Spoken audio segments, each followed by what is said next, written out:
বন্ধুরা, good morning, সুপ্রভাত। সবাই কেমন আছো? আমি তো ভালো আছি, তোমরাও নিশ্চয়ই ভালো আছো।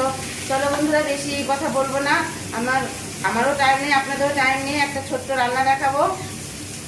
এই যে বন্ধুরা, আজকে আমার হোম ডেলিভারিতে ইলিশ ভাপার অর্ডার আছে। তো ইলিশ ভাপাটা সবাই করে, কিন্তু আমি আমার মতন করে করি, সেটাই তোমাদের সাথে শেয়ার করি। এই যে বন্ধুরা, এই মাছটা আমি আধ ঘন্টা হলো নুন হলুদ আর একটু সর্ষে তেল মেখে ম্যারিনেট করে রেখে দিয়েছিলাম। এরপর এর মধ্যে আমি মশলা দেবো। এই মশলাটার মধ্যে আসল রহস্য লুকিয়ে আছে।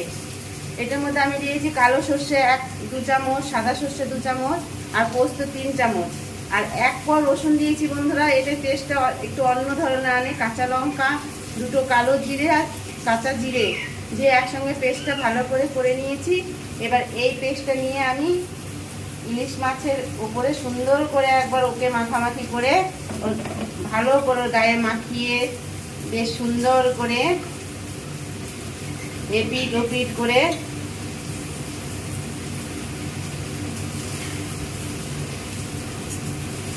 আজকে বন্ধুরা আমার হোম ডেলিভারিতে অনেকগুলো অর্ডার আছে। ইলিশ মাছের অর্ডার আছে, রুই মাছের অর্ডার আছে, আবার নিরামিষও খাবে। তার জন্য আমার খুব তাড়াহুড়া। এদিকে আবার রুটি করতে হবে। তার মধ্যেও ভাবলাম তোমাদের এটা একটু দেখিয়ে নিই। এ দেখো বন্ধুরা, এমনি করে মেখে এটা আমি আবার আধ ঘন্টা রেখে দেব। এই মাছটার উপরে আমি একটু তেল মিশিয়ে বেশ সুন্দর করে সর্ষে দিয়ে তেল দিয়ে ওকে মাখিয়ে পুরো একদম রেখে দেব। এরপরে আবার বাকি রান্নাটা করবো। আধ ঘন্টাতে ম্যারিনেট করা থাকবে। আমি ওইদিকে অন্য রান্নাগুলো করে নিই বন্ধুরা। আধ ঘন্টা হয়ে গেছে আমার ম্যারিনেট করা। এবার কড়াইতে তেল দিয়ে দিয়েছি, তেলটা গরম হয়েছে। তারপর আমি 2টো শুকনো লঙ্কা দেবো। শুকনো লঙ্কাটা একটু করে দিয়ে এই দেখো বন্ধুরা, 2-4টে জিরে আর একটু কালো জিরে ফোড়ন দেবো। কালো জিরে আর জিরেটা যখন আমি দেখলাম হয়ে গেছে, তখন বন্ধুরা এই দেখো আমার ম্যারিনেট করা মাছগুলো আমি একটা একটা করে দিয়ে দেব।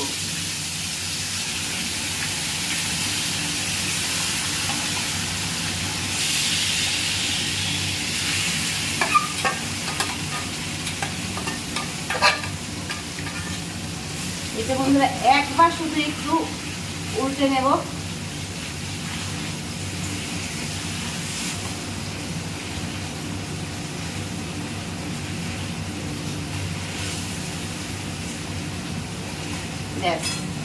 এবার বন্ধুরা, সবসময় তরকারিতে গরম জল দেবেন। এইটাতে তো অবশ্যই গরম জল লাগবে। আমি বাটিটা যে মশলাটা লেগে আছে ধুয়ে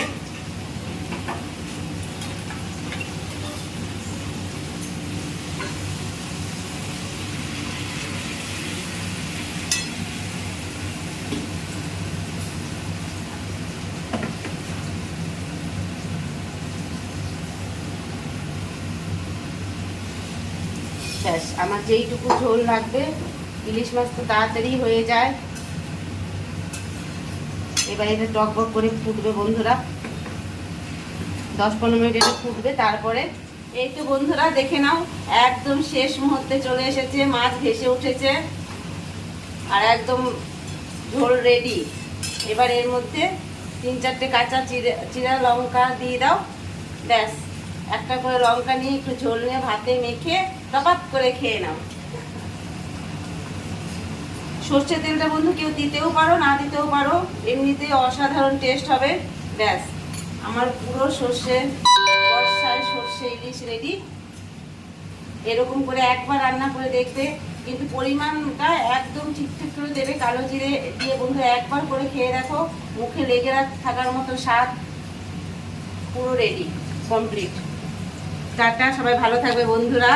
যদি আমার ভিডিওগুলো ভালো লাগে, লাইক, সাবস্ক্রাইব, শেয়ার অবশ্যই করবে।